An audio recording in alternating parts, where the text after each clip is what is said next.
بعض اوقات زندگی میں کچھ ایسے لمحے آتے ہیں جب ہر دروازہ بند نظر آتا ہے، ڈاکٹر جواب دے دیتے ہیں، لوگ ساتھ چھوڑ دیتے ہیں، وسائل ختم ہو جاتے ہیں اور انسان کو لگتا ہے کہ اب کوئی راستہ نہیں بچا۔ لیکن تاریخ گواہ ہے، بہت سی بڑی فتوحات اس وقت ملی جب ظاہری حالات مکمل طور پر ہار دکھا رہے تھے۔ سوال یہ نہیں کہ تمہارے پاس کتنی طاقت ہے، سوال یہ ہے کہ تمہارا بھروسہ کس پر ہے۔ آج کی آیات ایک ایسی جنگ کا ذکر کرتی ہیں جہاں تعداد کم تھی، وسائل کم تھے، مگر اللہ پر یقین سب سے بڑا ہتھیار تھا۔ السلام علیکم۔ آج انشاءاللہ سورہ البقرہ کی آیت نمبر 250 سے سٹارٹ کریں گے۔ اس کا ترجمہ اور تفسیر تفہیم القرآن سے بیان کروں گی جو اہل سنت جماعت کے لیے ہے۔ ان آیات میں اللہ تعالی ہمیں سکھاتے ہیں کہ کامیابی صرف اسباب سے نہیں بلکہ صبر، ایمان اور اللہ پر کامل بھروسے سے حاصل ہوتی ہے۔ تو آئیے سٹارٹ کرتے ہیں۔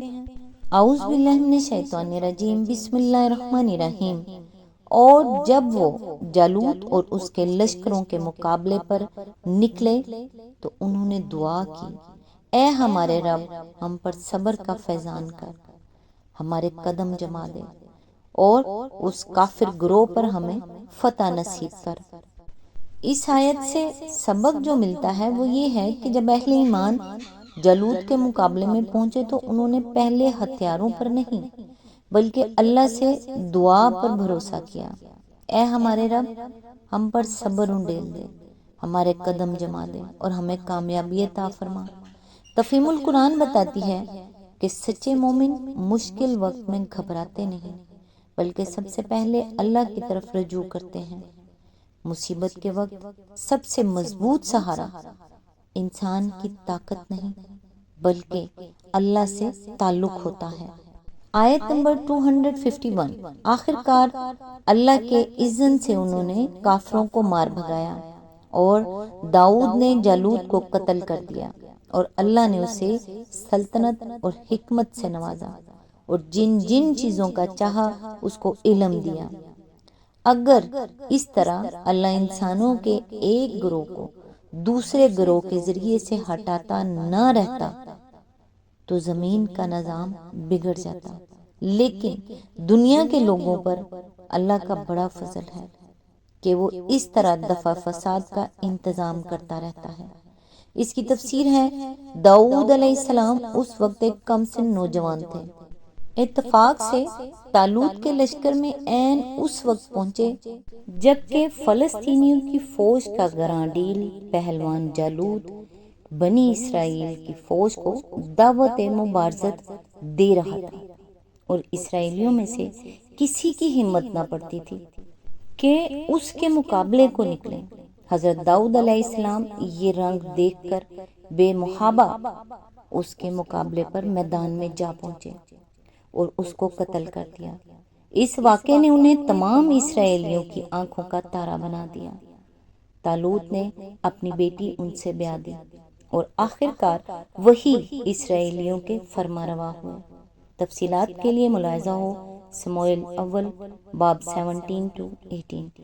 اسی آیت کے ضمن میں آگے فرمایا، یعنی اللہ تعالیٰ نے زمین کا انتظام برقرار رکھنے کے لیے یہ ضابطہ بنا رکھا ہے کہ وہ انسانوں کے مختلف گروہوں کو ایک حد خاص تک تو زمین میں غلبہ و طاقت حاصل کرنے دیتا ہے، مگر جب کوئی گروہ حد سے بڑھنے لگتا ہے تو کسی دوسرے گروہ کے ذریعے سے وہ اس کا زور توڑ دیتا ہے۔ اگر کہیں ایسا ہوتا کہ ایک قوم اور ایک پارٹی ہی کا اقتدار زمین میں ہمیشہ قائم رکھا جاتا اور اس کے قہر مانی لازوال ہوتی تو یقیناً ملک خدا میں فساد عظیم برپا ہو جاتا۔ یہ آیت ہمیں سکھاتی ہے کہ اللہ نے اپنے حکم سے مومنوں کو فتح دی اور داؤد نے جالوت کو قتل کیا، پھر اللہ نے انہیں حکومت، حکمت اور علم عطا فرمایا۔ بعض اوقات ایک ایسا شخص تاریخ بدل دیتا ہے جسے لوگ معمولی سمجھتے تھے، جب اللہ کسی کو چن لے تو دنیا کی طاقتیں اسے روک نہیں سکتی۔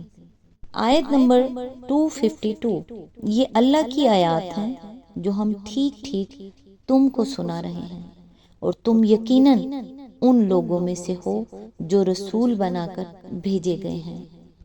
اس آیت سے پتہ یہ چلتا ہے کہ اللہ کی سچی نشانیاں ہیں اور محمد صلی اللہ علیہ وآلہ وسلم کو حق کے ساتھ سنائی جا رہی ہیں، تاکہ معلوم ہو کہ اللہ کا وعدہ ہمیشہ سچا ہے۔ قرآن صرف گزشتہ قوموں کی کہانیاں نہیں سناتا، بلکہ ہر دور کے انسان کو یہ یقین دلاتا ہے کہ اللہ کی مدد حق والوں کے ساتھ ہوتی ہے۔ حدیث مبارک رسول اللہ صلی اللہ علیہ وآلہ وسلم نے فرمایا، جان لو کہ اللہ کی مدد صبر کے ساتھ ہے، کشادگی تنگی کے ساتھ ہے، اور آسانی مشکل کے ساتھ ہے۔ مسند احمد حدیث نمبر 2803۔ جب دنیا کہے اب کچھ نہیں ہو سکتا، تب بھی اگر اللہ ہو جائے کا فیصلہ کر دے تو کوئی طاقت اسے روک نہیں سکتی۔ اس لیے امید حالات سے نہیں، اللہ سے رکھیں۔ آج کے لیے بس یہاں تک کہ نیکسٹ انشاءاللہ آیت نمبر 253 سے سٹارٹ کریں گے۔ تب تک کے لیے دعا میں یاد رکھیے گا۔ اللہ حافظ۔